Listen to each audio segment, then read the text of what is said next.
Hello and welcome to Talkin' Baseball. Pitchers' arms are hurting. We're going to talk about that and some first place, worst place stuff. Marlins get their first win. Let's talk ball.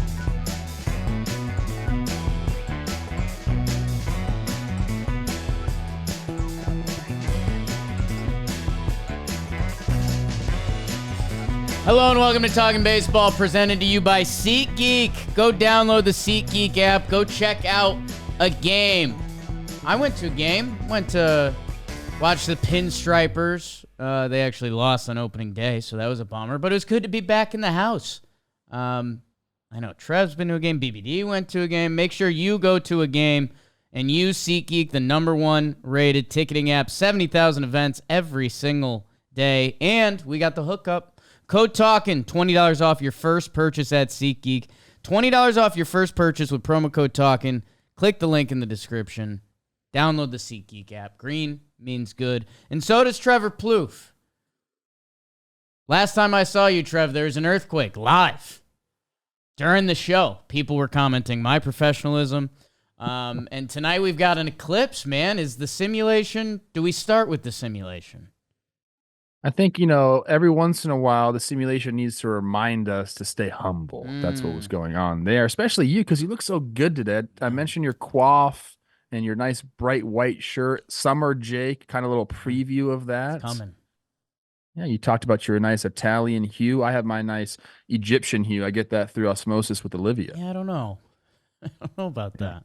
No, what about my French hue? You have French have a hue? You have your California hue, where you get to go outside and live a normal life. Where I think we had our first employee show up in shorts today. So we had our first shorts. It's a big day. Shorts day at the office. It's still too early. Like they're getting made fun of for it. Yeah, but yeah. High of 55 maybe. So I don't know. Northeast baseball. I feel like I'm one of those guys, and maybe this is me just flexing a little bit. I can wear shorts like almost in any weather. As long as I have a sweatshirt on, I'm fine. Yeah, I mean, your legs are okay. You're versatile because you'll also go pants on an 80-degree day, where that's... I could do it. I could do it all, Jake. God, you sure can. I mean, people still talk about you. You know who else can do it all? Okay. Spencer Steer. Oh, yeah. How about He's that? bouncing around. Little red shout out early. Although the Mets, give them the work. Congrats to the Mets. Trev, we are open with the people. The pitching topic is a massive thing, so we want to dive into that a little bit and see where we land on it. And then we'll get into the recaps, which will probably be a little tighter because we want to talk about the pitching topic that's going on, and then we'll do kind of a normal show from there. So, Trev, I reached out to the only two people that I trust on the topic, besides yourself and Beebs and Jom. I reached out to Jeff Passan, who wrote, what was his book, $1 Million Arm? And that was kind of... It was just The Arm? The Arm, Jeff Passan, The Arm, which is ironic. Inside the $1 Billion Mystery. And I reached out to Eno, obviously. And basically I said, hey, give me some elevator talk of things I definitely shouldn't say to not sound like a full idiot. But if you're coming in completely blind, Tommy John and elbows, it's kind of the story in the sport right now. We've Shane Bieber, who I gave my standout for, and I was so happy for him because it's a contract year and he's shoving. Now he gets TJ, and that changes like his life outlook. If Shane Bieber cruised through this season, you're looking at 150 mil, $200 million. Who knows? Spencer Strider. We're still kind of waiting for the final updates, but it's looking like it could be TJ. Yuri Perez, who's supposed to be one of baseball's hottest young pitchers. Giolito, Felix Bautista, Sandy, Shane McClanahan, DeGrom, Buehler, Robbie Ray, Dustin May, Garrett Cole's got elbow stuff, Kyle Bradish. And it's an epidemic, and it's become the hottest topic in the game because as we've kind of known, and maybe I was young and dumb, Trev, that, I don't know, when I'm young and watching baseball, you just looking for kind of good baseball, and I like that guy, and this is happening. Now that we are more in the business of baseball and what's going on, like, this is a massive issue. And I think the bigger issue is that there's no clear solution. Like we're not just pointing to some random guy or gal that it's like, hey, I think they've got it figured out. Nobody does, man. So with that, I'd love to hear where you're at. Well, I don't think there was just one problem either. I don't know if there's one solution, but I definitely don't think it's just one problem. And we've had, the Players Association come out and basically, send a memo to Major League Baseball saying the pitch clock is ruining arms. MLB comes back and says there's no research that shows that that's the case. But again, I think it's a mixture of a little bit of everything. And we have guys that have talked about it. We had Tyler Glasnow come out and talk about it. We've had Justin Verlander come out and talk about it. Spencer Strider's come out and talk about it. And they all kind of have offered different reasons. And again, I think it's just kind of everything added all together has led to this rash of Tommy John or elbow injuries. We can start with, I guess we'll start with the pitch clock because that's kind of what everyone's kind of pointing to right now. And basically pitchers are saying, hey, we implemented this rule in 2023.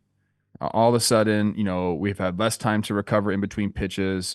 Not only, does that affect the arm and the fatigue on the arm, but they're saying, mentally as well. Like I'm trying to think of what pitch I need to throw next, how I'm going to sequence this guy. I'm trying to remember scouting reports, and all of a sudden I got to be on the mound ready to go. So they complained about that a little bit, but as the season went on, I think a lot of people were like, hey, this is making the game more watchable, so we'll just get through it. Then this year, they decided to take 2 seconds off of the clock. So now all of a sudden we go from a rule in 2023 that, shook up the baseball world, the baseball game in general, and then we kind of added to it in 2024. So I think there is a little bit of problem with that. I don't think it's just completely, hey, that's fine. You guys are fine. The research shows nothing. Go try to work out and decrease the time in between your sets and see like what happens. You get tired, like you get fatigued. So like I think there is something with the pitch clock. I don't think it's everything needs to be blamed on the pitch clock. I think the main thing that we're looking at is the velo, and everyone trying to throw as hard as they can, and that starts from a very, very young age. I mean, velo's king because you can track it very easily, and there's the data, and that shows, all of a sudden, hey, like forget about what, my results are right now. I'm showing the ability to throw hard, which means I'm projectable, which means a college team can take a chance on me, which means a major league team can put me in their organization because I have that gift of velocity, and I've shown that I can improve it and throw harder, So it's like they're starting from a young age. And I sent you guys an excerpt from a article in our Talking Baseball chat, and it's Dr. Andrews, who's performed I don't know how many TJ surgeries, thousands of TJ surgeries, and hundreds of thousands. How many do you think this guy's performed? I guess thousands. I'll just say thousands. I'll just say hundreds of thousands is a lot. So I'll say it's thousands. And his point was, hey, it's becoming an epidemic not at the major league level, but at the youth level. Yeah. And he's saying, I used to perform, 8 or 9 youth Tommy Johns a year, and now he's saying that the youth Tommy Johns are surpassing what he's seeing at the big league level. And his thought process is guys are trying to throw as hard as they can, and they're and we're working out and trying to ready our arms as much as possible. But his point is, your ulnar collateral ligament, the ligament in your elbow doesn't fully develop until you're 26. So you're just banging on this thing as much as you try to work it out. Like you can't make a ligament stronger. You can't work a ligament out, can you? Yeah, that's the muscles surrounding the ligaments, yes, but those ligaments are never going to get stronger. That's my understanding of all this. Comment if I'm wrong. right. I'm not a doctor. Yeah. But that makes sense, right? Yeah. You can work the muscles out, but not the ligaments. Okay. So now all of a sudden you're stressing those things out from an early age. And then, eventually the wear and tear is going to catch up. If you're a pitcher who continues to throw the baseball, like it's wear and tear. So I think that is the biggest thing. Then I'll end with this. And I want to hear what your take is on all this. I also think it's the baseballs. I think that the fact that they're not able to grip the baseballs like they used to is putting more pressure. I mean, your grip strength has to be there, and in turn, I believe that's putting more pressure on their arm and their elbow. So all these things come into play. And how do you fix that? I mean, pre-tackified balls is, I think everyone's been asking for that for a long time. Hitters, the reason I was against sticky stuff and all this shit was I want the balls to be uniform colored. I want them to be white with the color they're supposed to be, not all rubbed up with crap. And number two, I don't want it to be performance enhancing. I think those are two fair assessments. So let's get the pre-tackified balls like they have in some of the Asian leagues. I believe in both the KBO and the MPB, they have that. So let's just do that. That's the easiest fix. Alleviate a little bit of pressure off these guys' arms. Let's pre-tackify the ball. And the other two, Jake, I don't know how you combat that. Yeah, I like the tack on the ball, pre-tack. Sure, like that's we've talked about that whether it's sticky stuff or just how many baseball issues have we had in the past couple of years.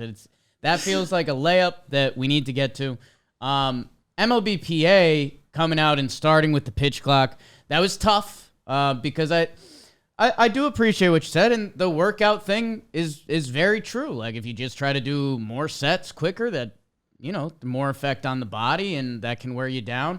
Sure, I guess the counter to that would be going back and go and watch a game from the 70s or 80s, and they keep it moving, man. And again, that was a time of less injury. So I'm not ruling out less velo back then. There was not an emphasis on velocity at that point. A lot less velo. So that's where I think there could be percentage points to the pitch clock. Like I don't want to say that. That felt like MLB just kind of giving their jab at Major League Baseball from ignoring some of their pitch clock requests, and they're playing the great game of chess that they unfortunately have to play.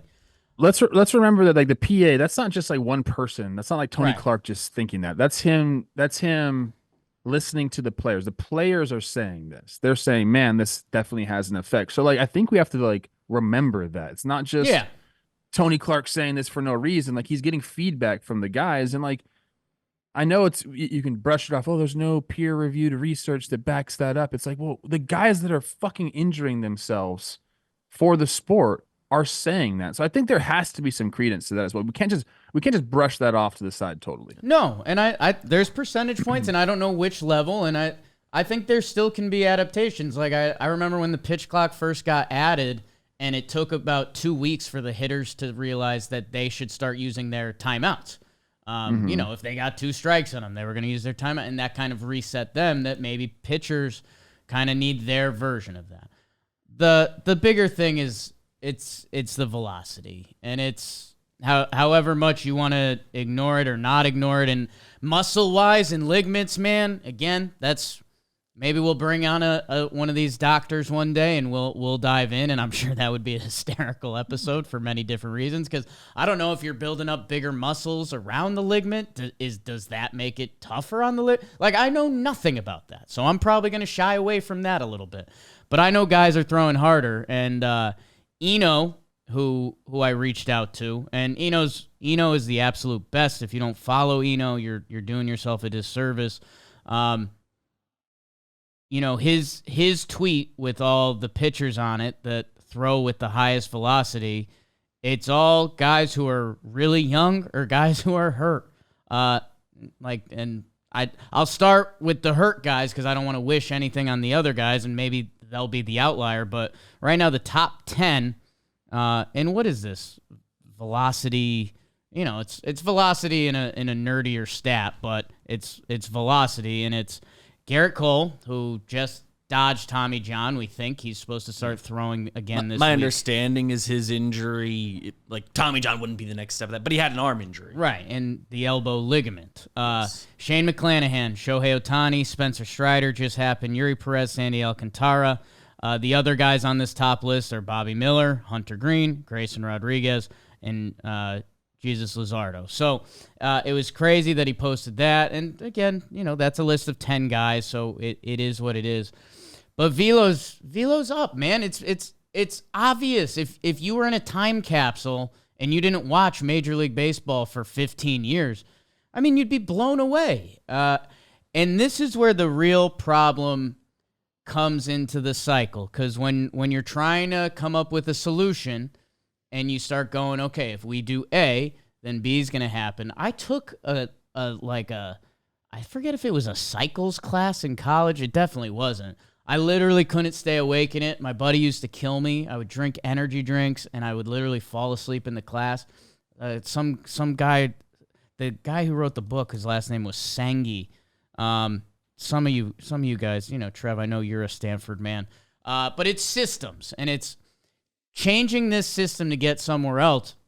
And this is where things get crazy, man, because there's a couple ideas that get us closer, but the biggest problem is if you want to be an MLB pitcher, if you're slanging 87 right now, it's not going to happen.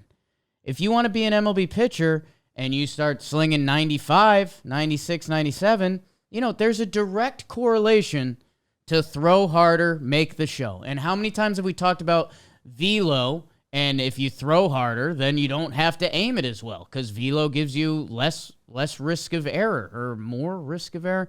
Anyways. More margin for error. More margarine for the pancakes.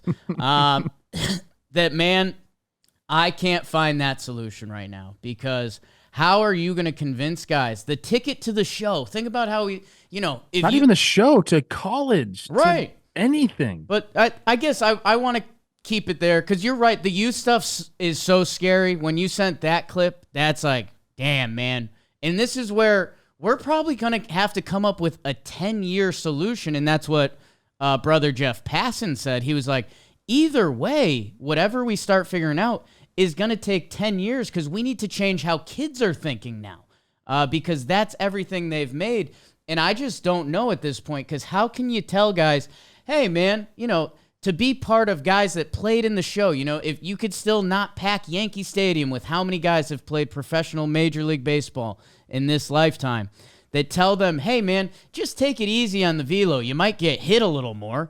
Like, that's just not how athletes work, and everyone thinks they're the guy that's not going to get hurt. That, Trev, man, I'm looking for solutions, and I don't know if you've got any that jump out.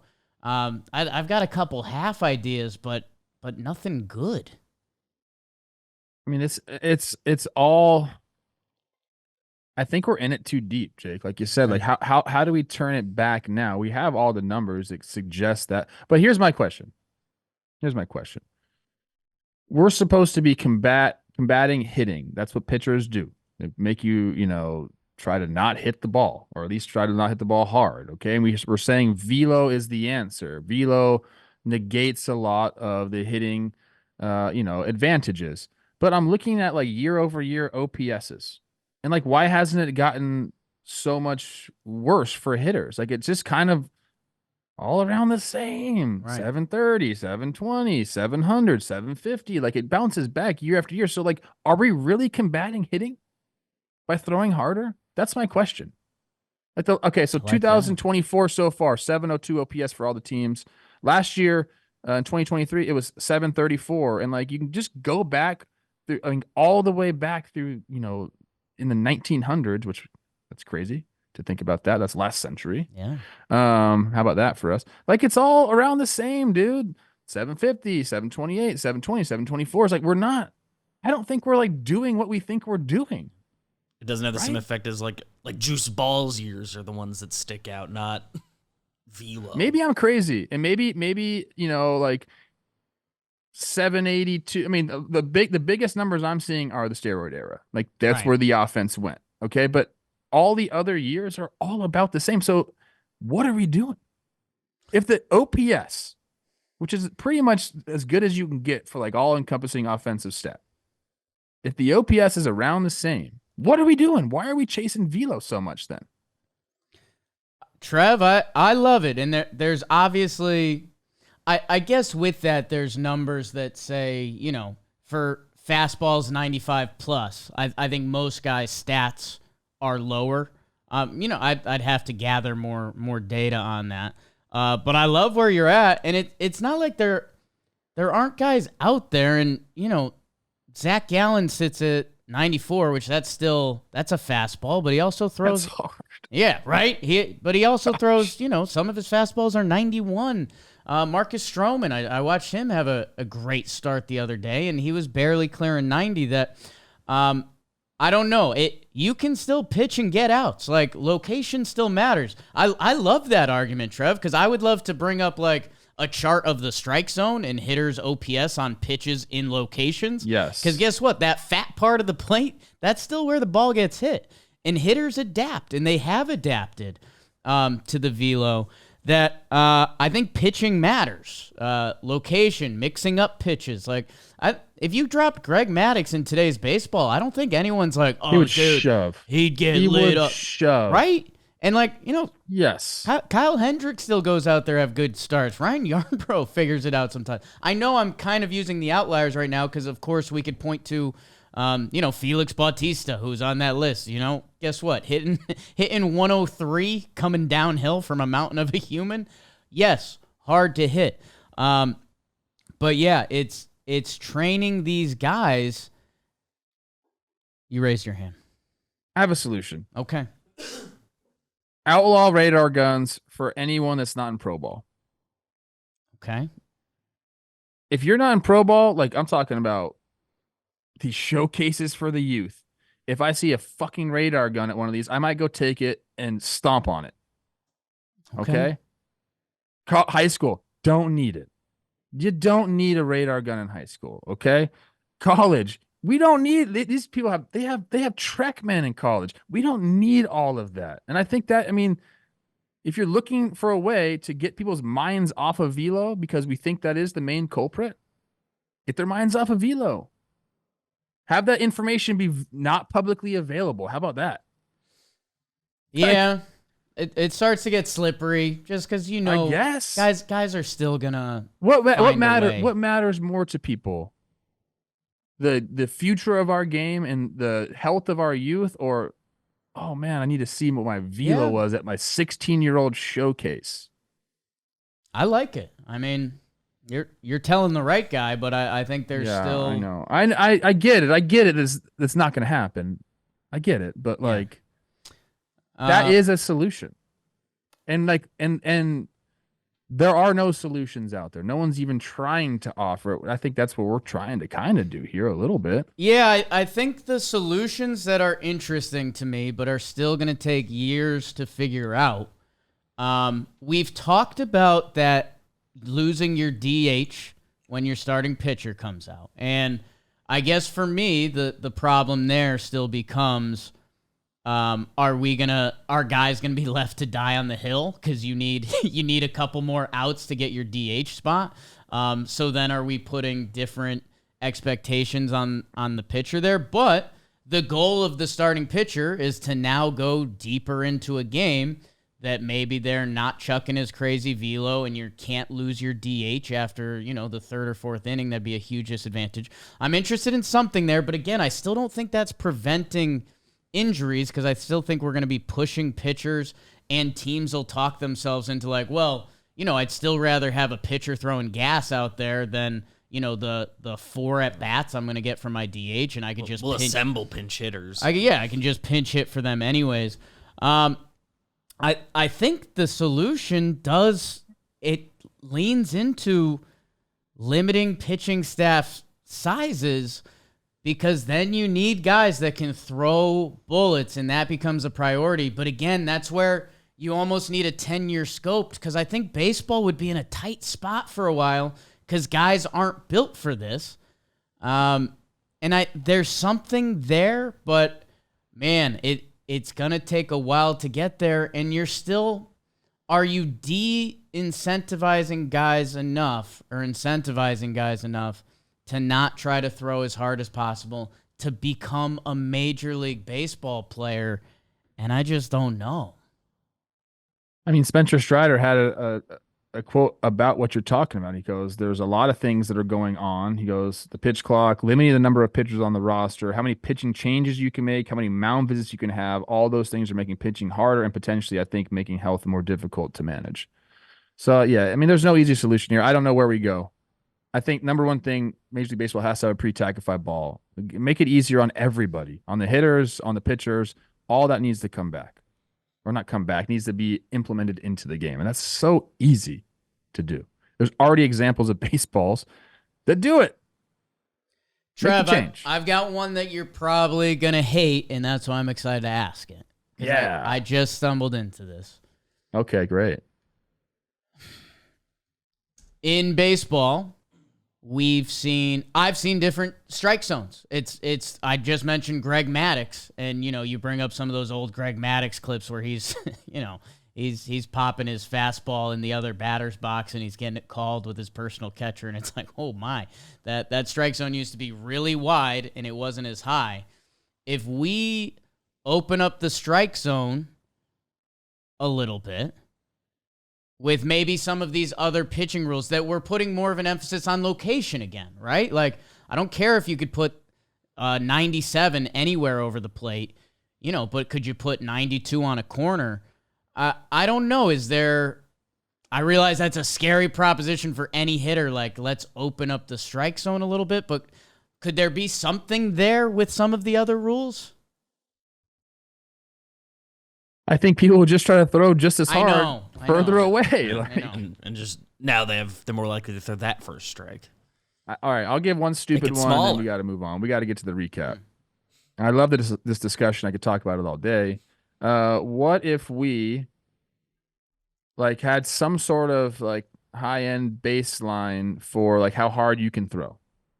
Maybe AI says how hard you can throw, right? Your top speed, you have to throw at 90% of that. And if you throw anything above 90% of your top speed, it's a ball. Or you get an infraction or something like that. So you make people not throw their max velo. Hey man, what I would say, I'm trying. There's some people that are hearing that and are like, what the hell are you guys talking about?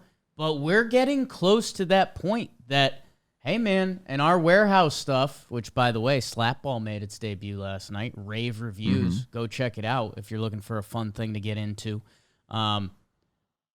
Man, in our warehouse, we have a speed limit. And I don't know. Would that be the craziest thing in the world if we made a 96 mile per hour speed limit? 96 kind of quick, Trev. That still gets on you. It's such a double-edged sword because we want to see the best of baseball in the world. So we can't take away these super freaks that can actually throw 100 miles an hour and not hurt themselves. Has Aroldis Chapman had major arm issues ever? No, I don't think so. That's because he's built to throw that hard. He has a body. I've never seen a body like his. So, if you're built to throw that hard, I don't want to hinder you. I like that angle. Yeah. Even Cole, we talked about before, who's dealing with a different injury right now, but throws 100 a ton and has not had major arm issues until this year. Here's the example of that. Shane Bieber went to Driveline. I'm not blaming Driveline. Please don't clip this and say I'm blaming Driveline, okay? But he goes to Driveline to do what? To increase his velo. Yeah. And he did. Yeah, and I guess that's... again, final shout out for Eno. I was like, hey man, something he noted. He goes, yeah, there hasn't been a real spike since sticky stuff or the pitch clock, if those things do matter. And then he's like, but it does correlate with velo, and that's where even when I say the speed limit, and again, comparing this to our warehouse is funny sometimes, but you just try to throw the breaking stuff harder. So if there's a speed limit, you're going to see guys trying to throw more 94 mile per hour sliders, which, again, not a body scientist yet, but I'm taking applications.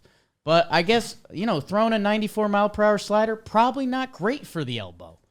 So I don't know, man. This is kind of baseball's new topic, and I don't think it's going anywhere. Crazy. Well, I'll tell you what else isn't going anywhere. The farmer's dog, baby. Take care of your elbow. Take care of your dog. What are we doing? Chris Rose eats this. Chris Rose eats this. Opening day, we had our stream. Noodle came through. He is the farmer's dog.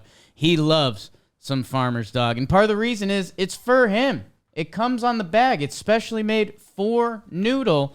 And they make it for your dog, too, because each dog is different. Not to go full Dr. Seuss on you. There's big dogs. There's little dogs. There's older dogs. There's younger dogs. There's dogs that like to play. There's dogs that eat your hay.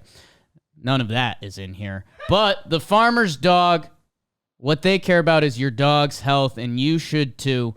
And they can help your dog live a healthy, happier life. So get 50% off your first box of fresh, healthy dog food at thefarmersdog.com/JohnBoy.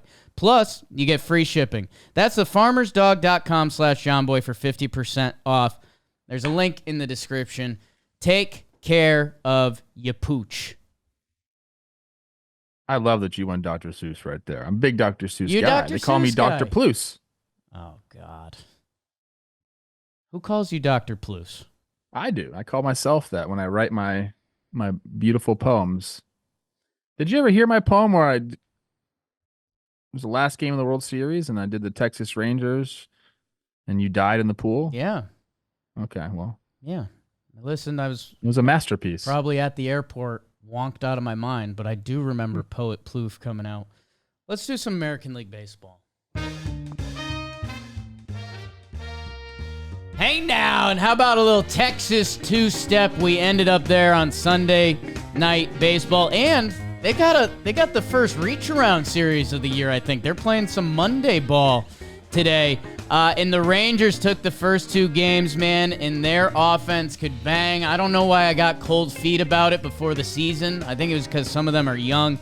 But, man, Evan Carter's young, and he hits. Marcus Semien with a homer, 3 RBI. Adolis, pretty much the same. Josh Smith has been hitting for them. That organization, man, they got something figured out on the offensive side of the ball. Meanwhile, for Houston, Ronel Blanco has it figured out because he's just not giving up hits. There's no need to on his end. He goes another 5.2 without giving up a hit. First pitcher in the modern era to pitch at least 15 innings, allowing 1 hit or fewer. My goodness. They tried to rally late. Nice double play turn by Houston. Big double play topic week. Not in the double play topic. How about your Kansas City Royals? They have been dropping it on the mound, and they 4-game sweep the Chicago White Sox. Never easy to 4-game sweep. I know it's the White Sox, but don't care. MJ Melendez, you might hear some talk about him. Bobby Witt continues to do it, but Brady Singer, Seth Lugo, Michael Wacha 7 shut. The Kansas City Royals. Is it going to be a fun summer in KC? Dom Fletcher also gave them a bonus homer off the glove. That's a tough. How about Hunter Renfroe throwing out the tying run at the plate?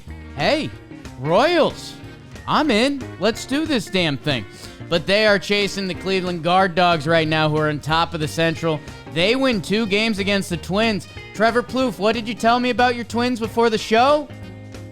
They can't hit, and they can't hit with runners in scoring position, more importantly. That's a problem. Tanner Issa-Bibe shoving. Cookie Carrasco, not long for the game, but why not? Twinkies, like Trev said, you got to hit. Yankees, they take 2 out of 3 from the Blue Jays. They lose. The home opener was there. Earthquake day. Place wants to explode. Never got any offense. Shut out by Kikuchi and the Blue Jays pen. But then the Yanks come back. They put up a 9 and an 8 spot. They blew him out early, but they let him come back in that middle game. Judge Giancarlo. Okay, and Giancarlo with the big grand slam on that final game. If he starts to go, Anthony Volpe also. Oh, God. Looks like the light bulb is gone off. Red Sox. How's your West Coast swing? They take 2 out of 3 from the Halos. And they do it on that final day with a lot of late runs at the end of that game. And Tanner Houck with 6 innings shut. Tyler O'Neill has been going nut job. You might hear more about him later. Angels win that middle game. Reed Detmers with a nice outing. Mike Trout, he's hitting, but only driving in himself. Get your Angels jokes in, everyone. Hey, people normally get their A's jokes in, but they take 2 out of 3 from the Tigers. Joe Boyle, I see you shoving. Ruining Tigers opening weekend. Tigers won that first game. Torkelson a 2-hit day. Gio with a 2-hit day. But Zach Geloff, Paul Blackburn 6 shut piece. And the Oakland Athletics. All right, we don't need a stadium.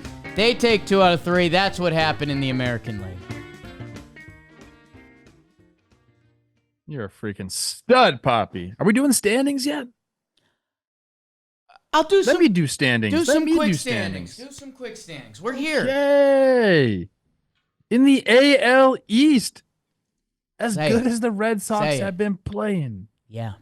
The Yanks are in first place, 8-2. Red Sox 1 game behind at 7-3. Baltimore 5-4. Tampa Bay 5-5. Toronto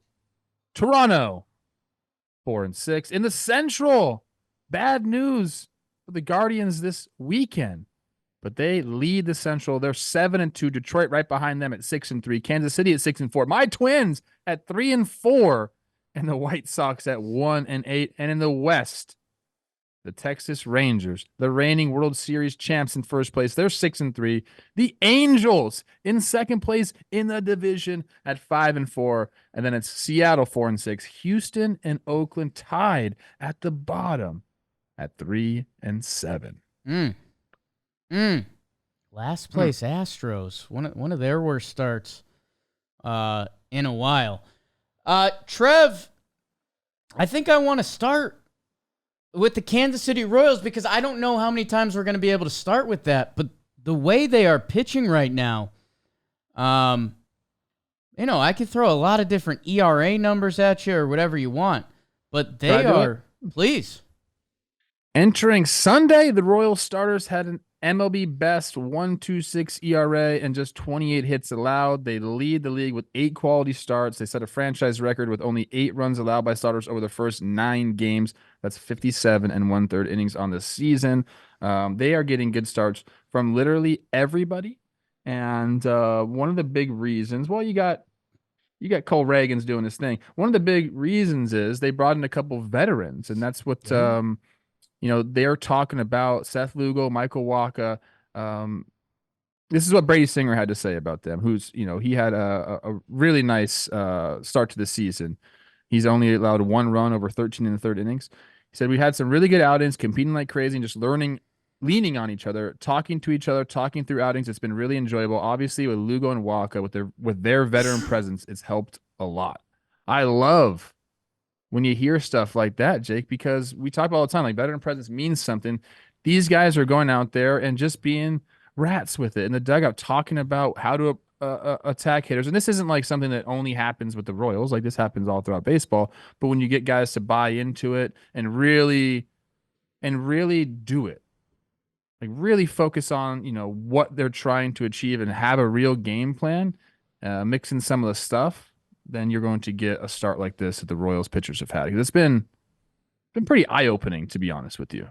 There was a sniff test in the AL Central this year, Trev, and again, it's so early, and I think your Twins have the best roster, but baseball, a lot of stuff can happen. Think about all the pitching injuries we just talked about for a half hour.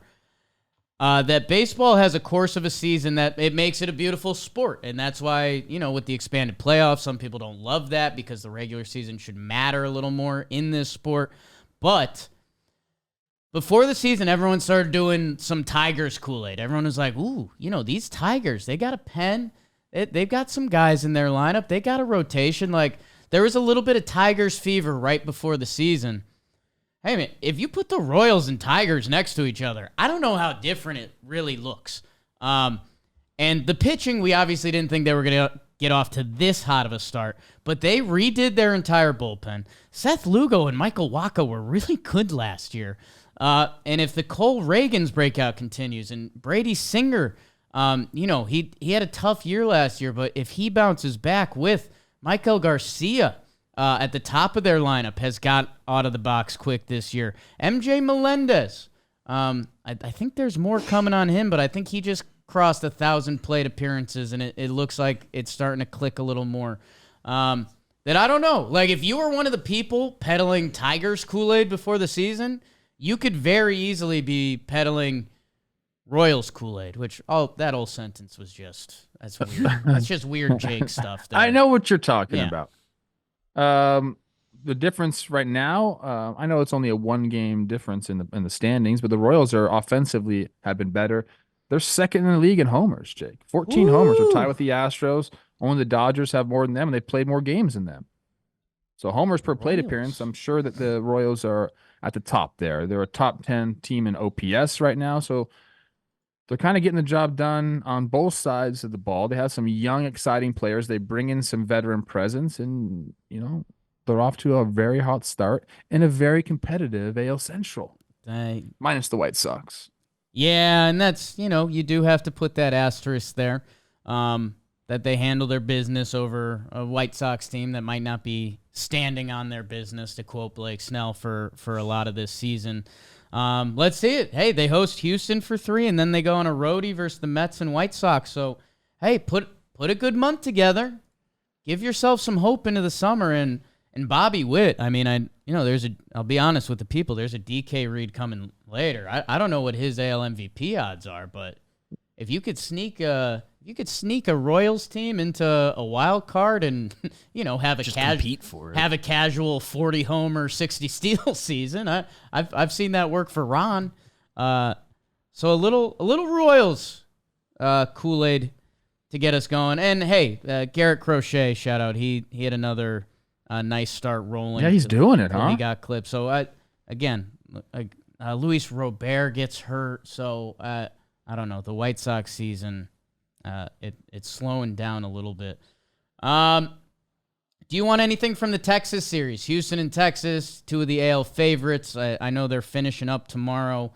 Ronel Blanco deserves some more love. Guy can pretty much get a standout performance every time he starts. Yeah, he was a stopper. I mean, the Rangers came out and slugged the first 2 games. Then you got Blanco to come and kind of shut him down. He had a no-hitter through 5. What was that hit up the middle? It was kind of like a line drive. Adolis Garcia hits it, breaks up the no-no, but he had some special stuff working there as well. But the Rangers, I think they're a problem right now. Their offense has continued to just go. They beat you with power. They can beat you with speed. Josh Young being out kind of sucks, but there's no spoiler alert. I picked Corey Seager in our homer draft this week because they're going to play Oakland, and then they're playing the Astros again, short porch and right, tiny little fence out there. I think he's going to hit some homers. This team just thrives off their offense, and they do a lot of other things. Texas Rangers fans always want us to mention that. Yes, they bang the ball around the yard, but they are playing some solid defense as well. The pitching has been fine. They can do things, not just slug you out of the park. So I want to make sure I mention that, but they did kind of slug it out of the park the first 2 games. And then, Blanco does his thing. Jordan, 3-run homer. It's all they really needed. The Astros salvaged that one. I do want to mention, the Red Sox, tip of the cap to them, as Chris Rose would say. 7-3 on a West Coast swing to open the year. About as good as you can hope for. Dude, they've kind of been doing it all around the ballpark as well. We know what their pitching staff has done, their starters and their bullpen. But their offense has been going as well. They've been banging the ball around the park a little bit. The Trevor Story news kind of sucks. Yeah. Or sucks a lot. But they've been playing some very, very good baseball to start the year. Yeah, and man, the West Coast trip thing, because the Yankees kind of did one. They did Houston and then the Snakes to kind of get it out of the way to start your season. I don't know. I think players would probably prefer that. As a fan, you still weather-wise. You still have the excitement of the start of the season, and that's just one less thing.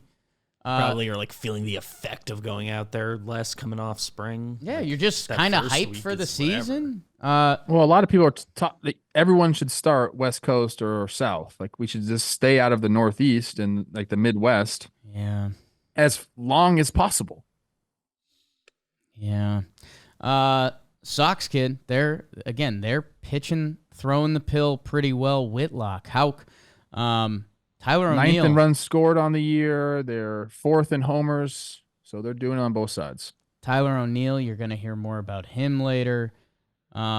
A's, snaps for you. I mentioned Blackburn and Boyle on the way through. Zach Geloff with a massive game and Brent Rooker. So, A's, I don't know how much we're going to be able to talk about you this year. I mean, if we were doing straight up topics, we'd be talking about Sacramento some more. But proud of you guys, rooting for you. I almost gave Geloff my standout today. I love watching the kid play. He's kind of got a little bit of my guy Brian Dozier in him. Maybe a little bit more athletic than Brian Dozier. I'll give him that. But that's a good comparison for you, Zach. Sure is. I believe we follow each other on Instagram. Pretty sure. Oh my God.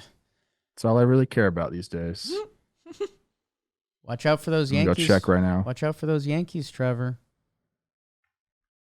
Talk to me about that series. It's a little bit. How'd the Blue Jays look? Well, Yanks went up huge in that second game, and the Blue Jays fought back. So need to give them more credit because it was a 9-2 game and it finishes 9-8, which if another ball in the gap, and we're talking about wow, these Blue Jays, they came back. Blah blah blah. I don't care about the Vladdy shush at all. That's his thing. And I don't know. It's baseball. You have series, and you're gonna have rubber matches that kind of dictate how you feel. And the Yanks win one, and Giancarlo hits a grand slam and turns on it, which he hasn't been able to do. Volpe looks incredible. That, if you were putting wild cards of the Yankees season, Stanton and Volpe, they both looked Volpe's looked amazing. Stanton needed to show us something, and he showed us something. I'm not gonna knock the Blue Jays. I think they're, I don't know. Right now they're at the bottom of the AL East, but they're top of their lineup's a problem, and they can pitch. I am worried about their bullpen. I love their bullpen. I think I took them in our pitching draft. Or I took their rotation. I'm blanking. Gossman's velo was down. That's very scary with everything we that's a big gonna be a big talking point, I believe. I talked about the variance of a baseball season for the Blue Jays. Depending your next Kevin Gossman update, and right now they're without Romano and Swanson on their back end, which that's two guys that make their bullpen a strength. So I don't know. I mean, there's no cause for concern, but right now they aren't hitting a lot and they're not pitching a lot, which isn't a good combo. But I think they're going home for the first time because their stadium was doing renovations. So they have, their next 9 games are at home. So, Blue Jays put up a 7-2. No one will be worried about that. Let's do some National League ball.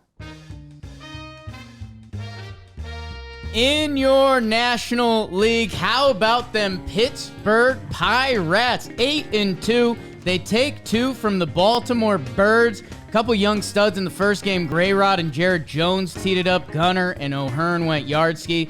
But from there, it's Pirates baseball. We got a couple walk-offs. O'Neal Cruz with the walk-off RBI single. And then Eduardo Olivares. Did I say that right? Walk-off RBI ground-out error. We had a couple messy kind of double play balls that turned into situations this weekend. But the situation is the Pirates are putting together another nice April. Wow. Talk about them a little bit. Orioles 0-for-14 with runners in scoring position in that second game. That'll sting you a little bit. Speaking of, the Braves sweep the D-backs. They win that Spencer Strider injury game with a d'Arnaud walk-off later on. And then our guy Max Fried gets hit, but the Braves do not care as they put up a 9 spot. And then they win on the final day, too, with Sale looking good and 3 home runs from Riley Harrison Olsen. Sure. Snakes going through it right now. A little bit of an injury report. Their 2 free agent pitchers haven't seen the field yet. Uh-oh. Cardinals, they take 2 out of 3 from the Miami Marlins. 8-5-3-1. Arenado gets it done. Steven Matz 5 shutty. Good for you, kid. But the Marlins, they get their first win. Luis Ariz 4 hits. Chisholm and Gordon homer. And Max Meyer, top prospect, 6 innings, 1 earned run. The Chicago Cubbies take 2 out of 3 from the Dodgers. How do you like that? A lot of talent on the field. A lot of international talent. Yamamoto, Imanaga, Ohtani, Seiya Suzuki, all having impacts on this series. And Michael Busch with a little redemption 3 RBI day against his former mates. Cubbies, Ian Happ having a hot start. they take 2 out of 3 from the mighty Dodgers. Giants and Padres, all they've done is play each other this year, and 3-2 was the magic number for the Giants. That was the score in the 2 games they won. Man, Jordan Hicks, 7 innings pitched. Okay. Michael King, 7 innings shut piece in their win. And then the Giants get it done on the final game to win the series. Tyro Estrada had a walk-off in that first game. Man, these teams have already played 7 games against each other. Your guy, Matty Chapman, with a big moment. Michael Conforto, the double play. And that was our other double play situation, so we'll talk about that in a minute. Mariners, Brew Crew. Brew Crew keeps winning. I feel like I haven't seen the Mariners doing a ton of that. Another bread game series. That's been all year this year. I feel like that didn't happen as much. Oliver Dunn, where'd this guy come from? Little hitting and making plays in the field. Bryce Miller in the middle game, 7 innings shut piece with that new little split changeup thing. That's gross. But the Brew Crew, they're off to a hot start. They believe in what they're doing out there. Dominique Canzone, you're going to see him in Weekly Dumb for the wrong reasons coming up. Tampa Bay Rays, Colorado Rockies. How about the Rockies? Opening day, change the vibe, be the story. And they walk it off. Walk-off grand slam by Ryan McMahon in a classic Coors Field 10-7 affair. But the Rays come back. They win the next 2. Isaac Paredes with a homer, couple ribbies. And then Ryan Pepiot, 6 shut piece. You don't see that at Coors Field a lot. Austin Shenton with 2 hits. Not in my book, but of course he's balling out for the Rays. Mets, they take 2 out of 3 from the Cincinnati Reds. They get their first series win in Cincy. Sean Manaea cut the hair, but he shoved on the mound. 5 innings, 1 earned run. And Frankie Lindor trying to bust out of his little early season slump. He goes double homer for the Metropolitans, and they get a series win. Some good starting pitching outings. Sevy, Quintana, Green, Abbott. And then your final series, the Phillies took 2 out of 3 from the Nationals. They won the first 2 games. Harper, sure. Ranger Suarez, our guy. But those Nats, Mackenzie Gore shoving, and Lane Thomas with a 2-hit day. And that's what happened in your National League. Do you have some standings, Trev? Oh, shoot. Forgot that was my job. I was going to talk to you about Austin Shenton. How do you not know this guy? The guy with a 395 career minor league baseball on base percentage. Whatever, Jake. Rays. Rays going Ray, baby. The National League East, or should I say the National League Least? Only one team above 500, and that is the Atlanta Braves. They're 6-2. Philadelphia at 4-5. The Mets 3-6. Nationals 3-6, and the Marlins 1-9 in the Central, the best division in baseball. Everybody knows that. Everyone's 500 or better. Pittsburgh Pirates 8-2. The Milwaukee Brewers 6-2. The Cubs 6-3. Cincinnati Reds 5-4, and the St. Louis Cardinals 5-5, and then the Dodgers are leading the West at an 8-4 clip. Everybody else is under 500. The Padres 5-7, the Diamondbacks 4-6, the Giants 4-6, and the Colorado Rockies 2-8. Thank you, Trevor. Do you want to do double play gate? Because that kind of ties in Baltimore and Pittsburgh. That ties in San Diego and San Francisco. You were excited about this before the show, so I'll let you cook. Yeah, I mean, going to the Padres Giants series, I mean, how different does it look? Giants take the series from the Padres, but in reality, they were in a position to win that game. There was a couple of innings on that Sunday game, the rubber match, that's really, it was baseball, and it was if you were to talk about things before the season, they kind of happened here. Logan Webb induces a ground ball from Xander Bogaerts, and double play is going to get him out of the inning, but no, Xander beats it out, hustles down the line. So you love that as a baseball fan. Fernando Tatis comes up, I believe it was runners on second and third, could have kind of opened the game up, hits a sharp ground ball in the hole. Matt Chapman's there, makes that play look so easy.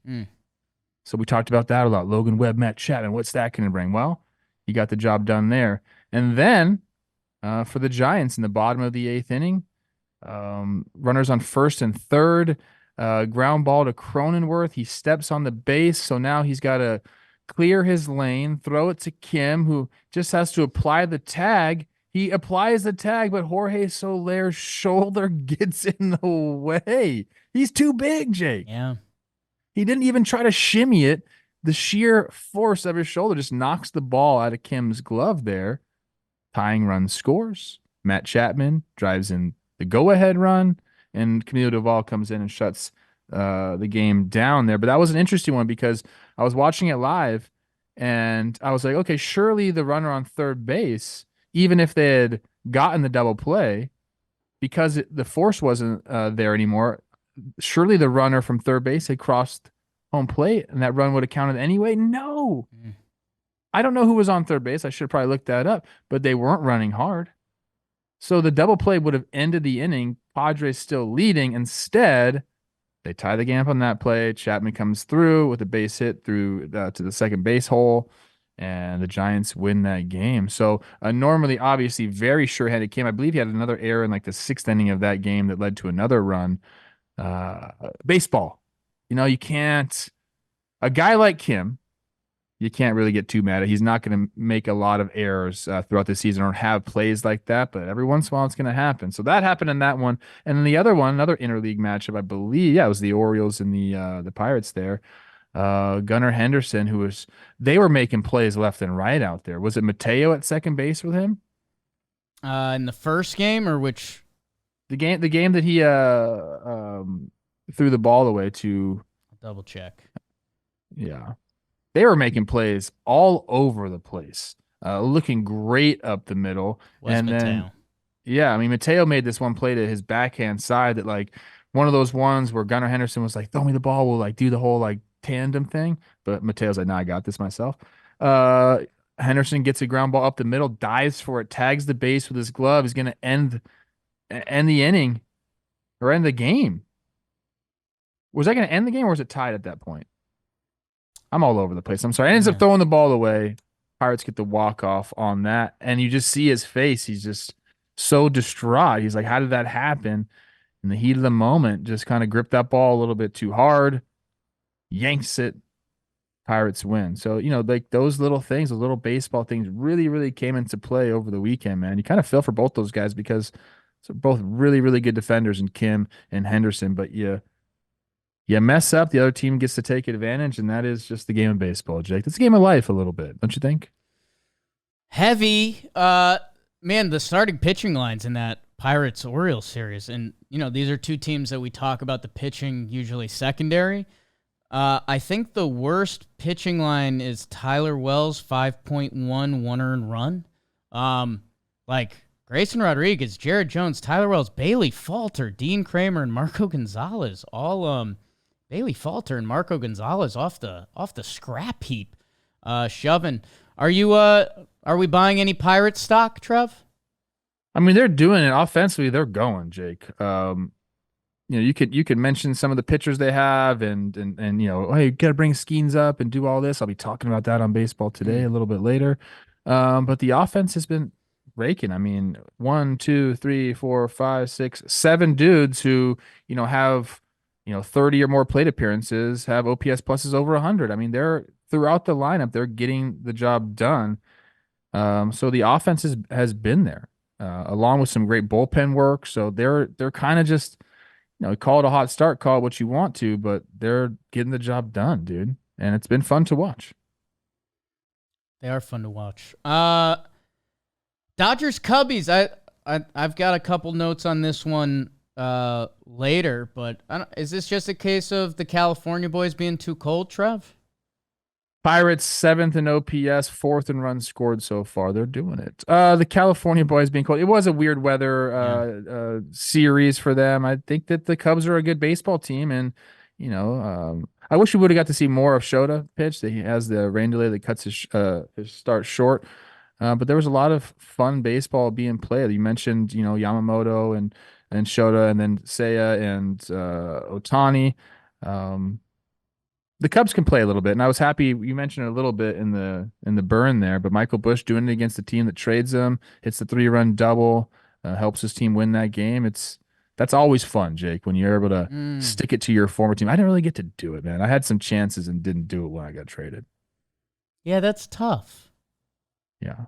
I'm sorry. It's okay. Shout out Michael Busch, though. It's great for him. Well, who was I watching this weekend that I was like, wow, they actually...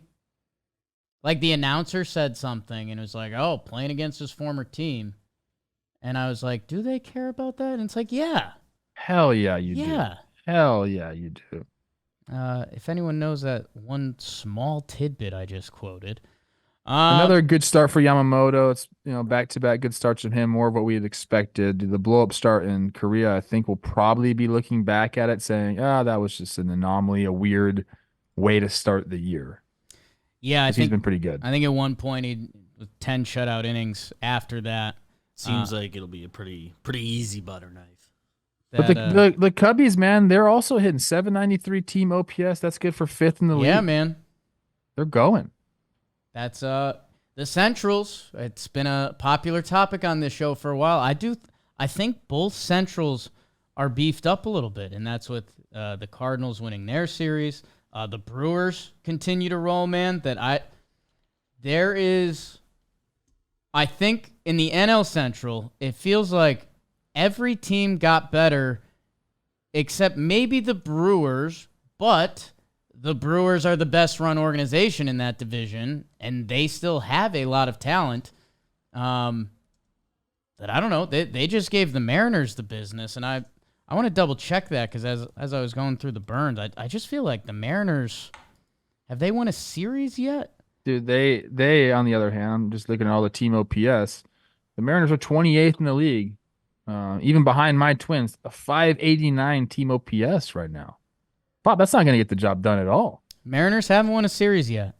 It's early. They play the Blue Jays next, but one of those teams after this week is going to be looking in the mirror, say like, "Hey, it's time to figure this out, man." Looking William Contreras, he just missed a 3-homer day by inches. I know I do every episode. I do my underrated player rant, like throw him in the mix. Why not? I've got someone I'm highlighting later from Tampa Bay and Colorado. Again, I know we're doing tighter series recap, especially with the big pitching open. So Trev, I know there's part of you that hates when I do this, but anything you want to hit before we go to the next part? I just think we got to give credit to the Brewers offense. I think that's where we pointed to a lot during the offseason. Like, okay, man, yeah, they brought in Reese, but like, is that going to be enough? Like, what are they going to do? They're relying on a lot of these kids, and go check out their Baseball Reference page, man. William Contreras is doing it. Hoskins is having a nice start to the year. Yelich, his power looks like it's back. He's one-dotting it so far. Willie Adames is doing it. You got some of the young kids. Bryce Terang is doing it. Jackson Chourio has been awesome to start the year. So you're getting these performances. Oliver Dunn there at third base has been, he's 945 OPSing it. Sure. Like, this is what the Brewers do. Like, whenever you think their backs are against the wall, they answer, and they've been doing it so far this year. They had that one game in the series where Munoz could shut the door, and he just walks 4, and they walk it off. The only guy I was watching that live, and Chourio comes up, bases loaded, with a chance to win the game, and Munoz all of a sudden finds it for him and just dots it up like on the corner, throws him some nasty sliders as well, and you just feel for the kid. You're like, man, like, how do you watch 3 guys in front of you walk basically on 4 straight pitches apiece, and then all of a sudden he comes and finds it for you?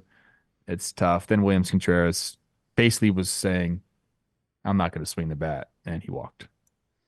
And they wouldn't show. I was watching, for people that are watching that series, I was watching the Brewers broadcast, and they would not show the last. It was a 3-1 pitch. I believe it was a slider. He looked like he might have went on a check swing, and they would not show that angle on the Brewers broadcast. I'm wondering if they showed it on the Mariners side and if he did go or not, because that's, check swing. Check swing, another thing we got to figure out. There's got to be a better solution. A lot of sketchy check swings over the weekend. And hey, before we go on, I do want to say, we've highlighted a lot of offenses that are doing good. Oh, Pittsburgh. Number 1 in a lot of the categories that matter, your Atlanta Braves. Yes. First in OPS, first in batting average, 4th in homers. And it's just something to keep an eye on. 9-hole hitter Jared Kelenic, who they got for free. You're my math guy, Trev. He's off to an 11 for 19 start. You know what that batting average is? It's over 500, Bob. That's 579. So again, early season stats, but that's where the fun lies. Jeez, man. The fun. You knew that was going to happen. The fun also lies in standout performances. Standout performances are brought to you by our Warehouse Games channel. I shouted out earlier, and SLAPBALL. And for some of you, the light bulb might not go on at all. You're like, wait, what is? You guys invented a sport, SLAPBALL? I don't know. For some of you, you're salivating, and you should be. And for the rest of you, you should be too. Really fun, well-made product in our warehouse. Kind of can't believe how many people are tuning in. And if you've done any of our warehouse stuff, you know the live chat is fun. I think the games are coming out at 8 p.m. Each night. And yeah, our one that debuted yesterday, 15 hours, and it's got like 35K views. So people are loving it. It's a really fun concept. A little handball, a little basketball, a little indoor soccer type vibes. Go check it out on our Warehouse Games YouTube channel. It's a lot of fun. That whole community is. So speaking of a lot of fun, who's your standout, Trev? Definitely could have went a lot of different ways. Shout out Reese McGuire. Almost picked. Nice job by him, 2 for 4 with the homer and 5 ribbies. But I'm going with a guy who just dominated a series. We talked about this team a lot earlier in the app. I'm going with Kansas City's MJ Melendez, who was 5 for 14 in the series, a double, 3 homers, 7 RBIs, and 4 runs scored.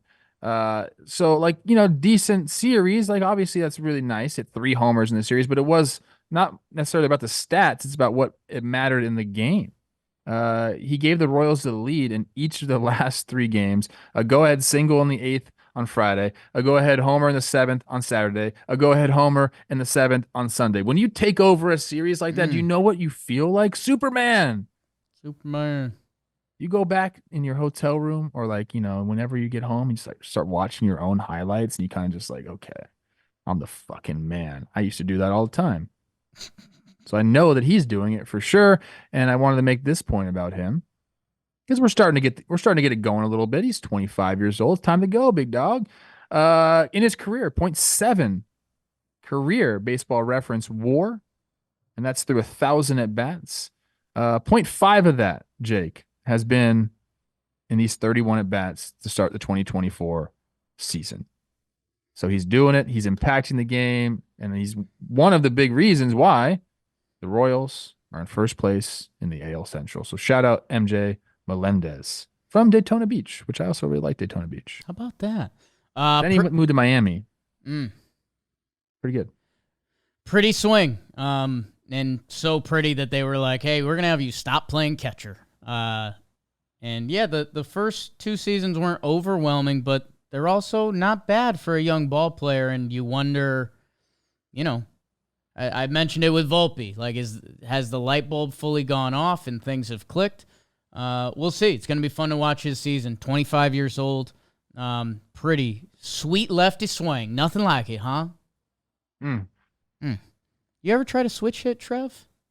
No. Good for you.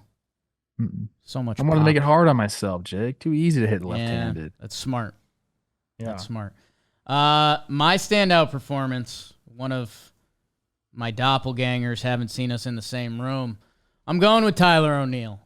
You mentioned that Red Sox West Coast trip. Man, a West Coast trip, the honest goal is usually to go 500. The Sox have done better than that, and Tyler O'Neill has been a big part of it, man. 5 homers early on in this season, including a 2-homer day on Friday night. We talked about him a little bit last episode. We talked about the Red Sox outfield defense, Rafaela Duran and Tyler O'Neill. Tyler O'Neill, he currently has 1 outlier season on his Baseball Reference. It's a 2021 season where he had 34 homers, 15 steals, finished 8th in the MVP voting. His time in St. Louis kind of, got banged up a lot. right now he's healthy playing for the Sox. He's leading the AL early on in runs, homers, OPS, slugging, sure.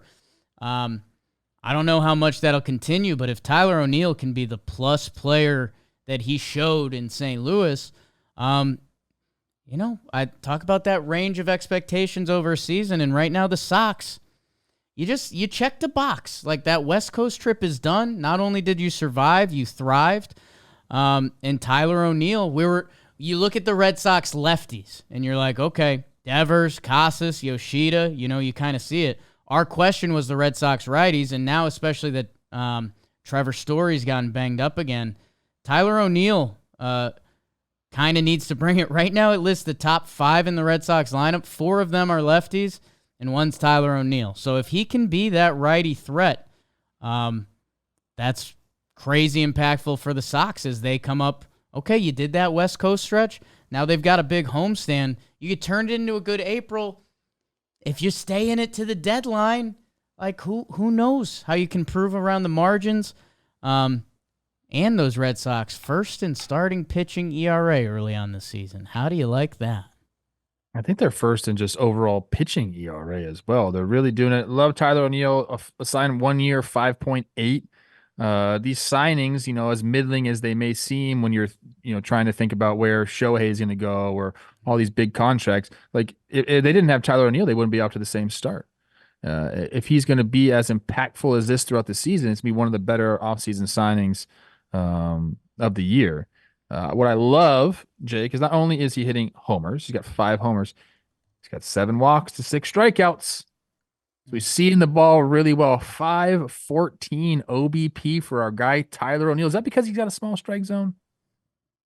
He's got a really nice strike zone, okay? Okay. Some people prefer a smaller strike zone. I like Tyler O'Neill, dude. How's he dressing nowadays? Ooh, that's a good question. Beebs, if we could get some research on that. I forgot about. Oh my God, that outfit.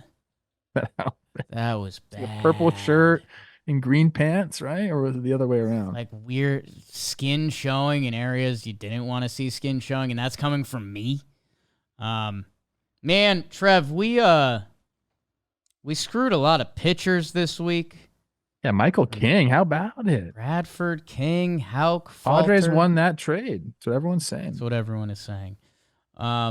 While Beebs is researching Tyler O'Neill's outfits, do we want to start getting a little Fuego? Dirt nasties on Fuego. That means I'm on fire, baby. Like Waco.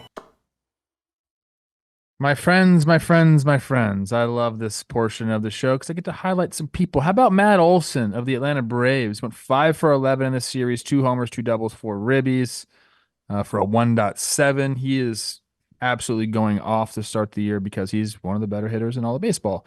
Former Brave, William Contreras, goes 7 for 12 in the series. A double, 2 homers, 6 RBIs. That's a 583 batting average, my people. That was against Seattle. And Ryan McMahon, Colorado third baseman for Jake's Rocks. Yeah. Kelsey Wingert's Rocks, excuse me. 5 for 12, a double, 2 homers, 5 RBIs. He hit the Rockies' 3rd ever walk-off grand slam, the first since Charlie Blackmon in 2020. For the first week, my people, this is the list you want to be on. I mentioned him earlier.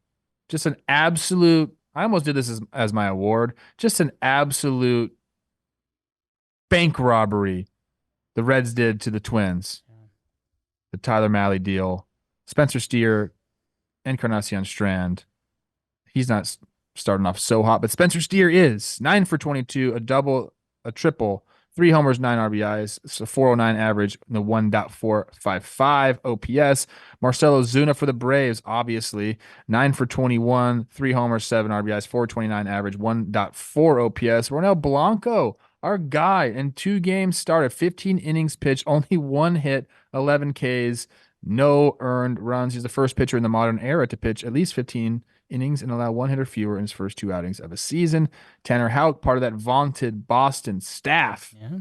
2 games started, 12 innings pitched, 7 hits, 0 earned runs, 17 Ks to 2 walks. He becomes the first Boston pitcher to go at least 6 scoreless innings with 7+ Ks in each of his first 2 outings of a season. And then this is a good one, man. I think everyone's rooting for this guy, even if you play against him. Edwin Diaz of the New York Mets.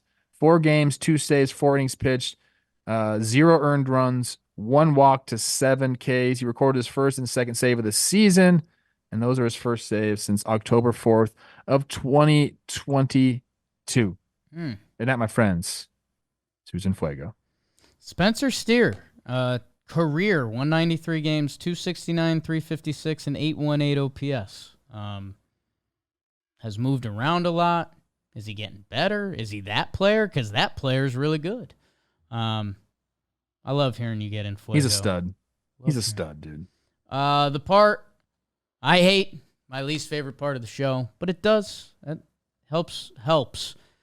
Chicago White Sox, man. Eloy gets hurt again. Luis Robert, he gets hurt again. That's, if you had any White Sox stock, it was in those guys. We talked about Shane Bieber, just crushing, brutal.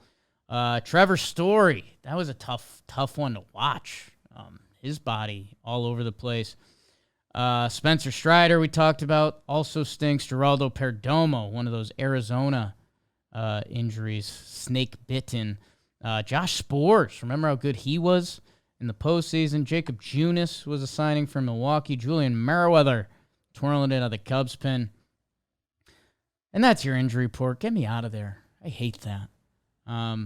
Jacob Junis got hurt? I don't like that. I'm sorry. And you know what? I think it's starting to make sense for me. We do the injury report, we bring it down, but then we do this.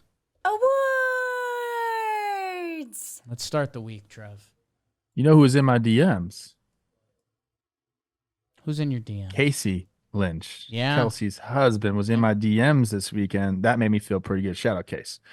Okay, so my award is what's going on our screen? We got a little Red Sox hat on the bottom. I'm hoping we've got that Tyler O'Neill arm. I tried to find one of them walking through the tunnel. I don't think the at Red Sox has posted anything there, but at least pregame warm-ups. We need to go to MLBfits.com. MLB Fits, hey, get some Tyler O'Neill stuff on your page. Okay? I'll give them a scroll soon, but I thought Red Sox would be a more at Red Sox would be a more direct route. Jake, you don't look like that. That's a piece of meat, huh? My God. Oh, guys, mine's like my award's like going to be a simple one, no jokes, at all. It is the 50th anniversary of the Hank Aaron passing Babe Ruth on the all-time homer list. What an absolute stud Hank Aaron was. Not only to do what he did and 755 homers, like you do the math. I love to do this. That's 75.5 homers a year for 10 years straight. Think about that. Slice into 20, you still are up there in the 37s and a halves for 20 years straight. Think about that, people. That's absolutely nuts. And there's all sorts of stories about, the time that he played in. Obviously, as an African-American playing at that time, you had to deal with some things, people, especially, when you're playing in the South. There's a story about him in the minor league affiliate of the Braves and how he wasn't allowed to hang with his white teammates or live with them. So like you had to deal with all of that, coming up through the minor leagues. And if that's not difficult enough, it's, get to the big leagues and do what he did for such a long time. You're not going to see any 70 homer seasons out of him. It's just consistently being an absolute dog. And I think that's my award, is obviously congratulations on such a great feat. And we love seeing the video and all that, but people, my award is an all-time baseball reference page award. Go to the baseball reference page. It's awesome, dude. I love, we know how good these guys are, but sometimes you just need a little visual to do it. 25-time All-Star, Jake. The only years he didn't make the All-Star team was his first year, 1954, when he won Rookie of the Year 4. fourth in Rookie of the Year. And then his last year when he was 42 years old and only played in 85 games. The Bold is outstanding. He still owns 2 all-time Major League records, total bases at 6,856. Think about that. Think about that. You touched 6,856 bases in your career. That's awesome. And also still leads the world ever in RBIs with 2,297. 755 was the end mark, like I said. Just an absolute, just a menace, man. And you listen to anybody talk about the game that played around him, and he just had a presence about him. Hammer and Hank, man. Congratulations on the 50th year anniversary of that awesome homer, a clip that we're going to be seeing for the rest of our lives, man. It was just that special. I just wanted to shout him out, man, because he really, if you just go look at the Baseball Reference page, you'll be like, oh my goodness, it's awesome. So shout out to our guy, Hammer and Hank. I tweeted it out last night. I mean, I obviously love looking at any Baseball Reference page, and Ref Guess has become a game in our office, but we love some bold. It's littered in bold, and yeah, man, like I don't know. There was almost, I feel like there was a Hank Aaron compiler argument that was like, oh well, this guy, he never hit 50 homers, only one MVP. Dude, That's more impressive to me. We opened the show talking about guys who cannot stay on the field. Hank Aaron was on the field absolutely mauling, and the all-time home run record hitter, do what you want with that. He did it in a time where pitching was king. Like, it's like a dead ball era. The OPS plus is insane. Every stat is insane that, yeah, man, I think I think there's been sexier baseball players. When you're talking Hank Aaron needs to be in the discussion. And like, I don't know. I know it's where I think I'm on the unpopular side here, where I'm not a Bonds is the best baseball player ever.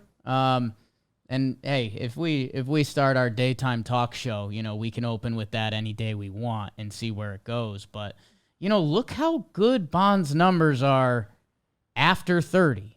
And that's normally, go check out Pujols' numbers after 30. Go check out Griffey's numbers after 30.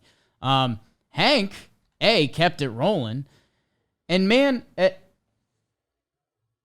he's one of the best to ever do it. And I don't know. I think sometimes we get sucked into, oh, well, this guy won 3 MVPs, and Hank's awesome. And we need to appreciate it more. And I tweeted that out last night, and people, oh, this guy talks about baseball, but he doesn't appreciate Hank Aaron. No, let's just talk about him more. And it was really cool on the Sunday Night Baseball broadcast hearing Coney, who I obviously love Coney for a lot of reasons, but he's got a good real perspective. He's a guy that grew up in Kansas City. At one point, he was the young hothead on a team. At another point, he was the highest paid guy in baseball. He had health scares. Coney's kind of run the gambit. And Coney had it's been 50 years. Like I remember that moment. And I don't know. It's Hammer and Hank, dude. He also hit 305 career. Didn't strike out. Ooh, that's a good one. Let's see. Dude, he never struck out. It is. 1,402 walks to 1,383 Ks. Jeez. My goodness. Never struck out 100 times in a season. That's awesome. This is a weird place to bring this discussion, but his 1960 season stuck out to me. Led the league in sack flies, which only year he did that. Hit 292 with 40 homers, led the league in RBIs, all of that.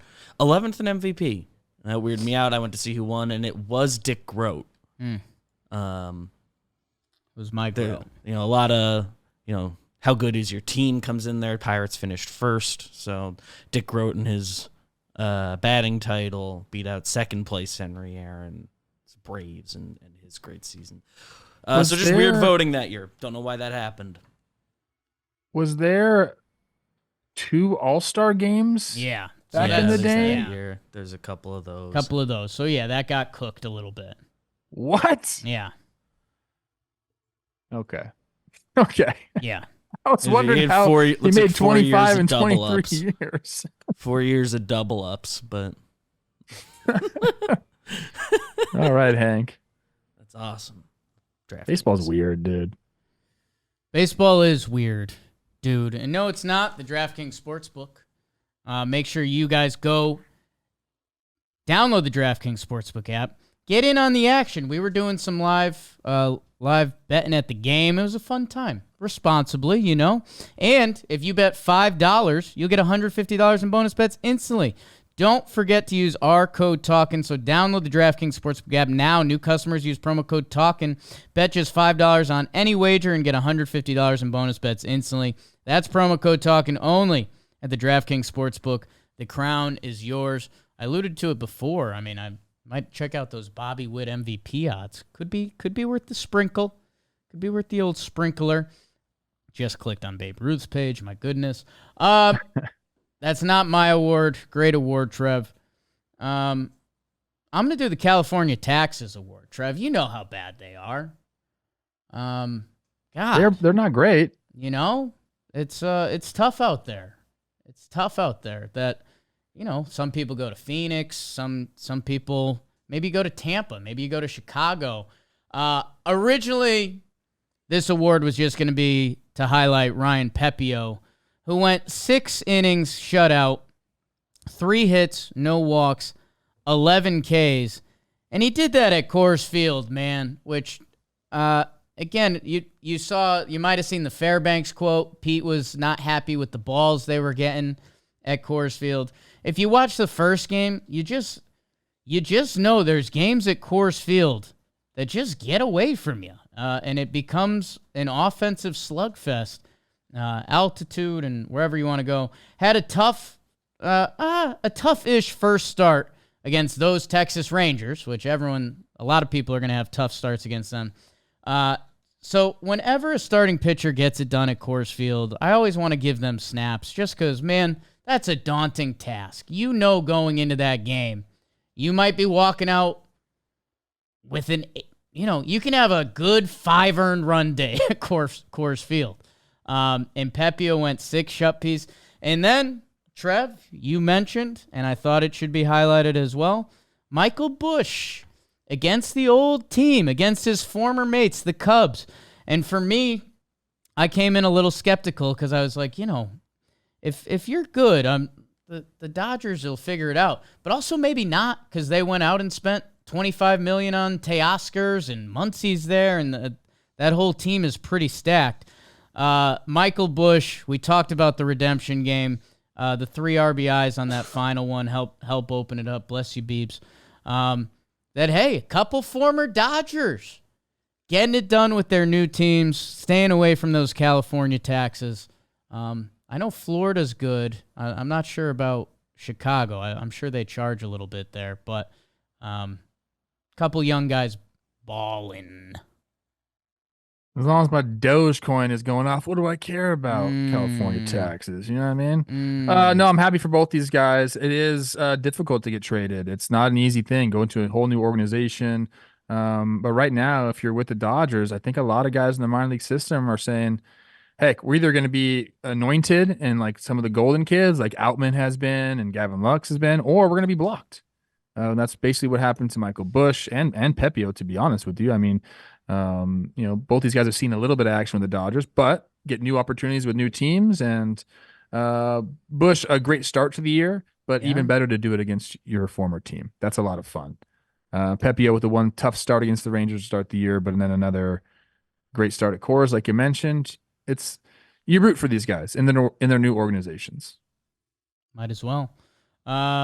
We're always rooting for each other. We're supportive Kings here at Talkin' Baseball.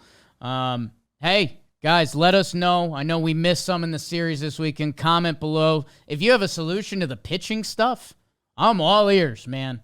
I'm all ears. I wouldn't be surprised if we're talking about that midweek a little bit. Hope your team wins all of their games. Yeah. Hey, Twins, just a little bit with runners in scoring position. That's all we need. That's it. Twins? AL Central? Jig sucks. Stink. Both Centrales. Hot. Imagine dealing with Jake Storiale and then straight into Chris Rose. People pray for him. Yeah. It's difficult. NL Central, no one under 500.